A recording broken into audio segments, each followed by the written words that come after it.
Okay, this is a hot take. Everyone is obsessed with Conrad and The Summer I Turned Pretty, and I do not understand it. If you were actually with a guy like that, you would be freaking miserable, and here's why. Number one, you'd never know where you stand. One day he's in love with you, the next day he's not in love with you, and he's just this brooding guy that doesn't know how to communicate his feelings whatsoever. I just finished season 2, and the fact that he's like, no, everything's fine, instead of actually communicating how he's feeling.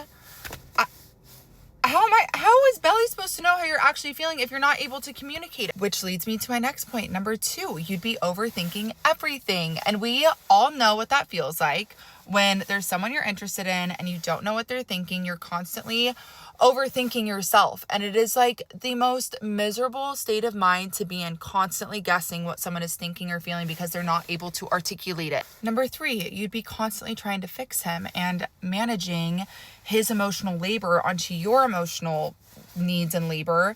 And that's just not how a relationship is supposed to be. Jeremiah would never do that. Jeremiah knows what he's feeling and he's able to communicate it. And number 4, you would confuse chemistry over actual connection. Jeremiah actually has pieces where they could have true longevity in their relationship. Whereas Conrad, like, we've all been there. We've all had our first love and there's so much chemistry there, but like, there wasn't any longevity. That's why most of us aren't with our first love. Like, that fails eventually. And I'm really concerned, guys, because I put a poll up on my story and so many of you guys still like Conrad. And I'm like, guys, we're in our golden retriever man era where he's just like, Jeremiah is just, he just wants Belly to be happy, and he's not like constantly confusing her with all of his like dark emotions and his like wishy-washy ways. And we don't need the chaos. We need the calm. We need the peace. We need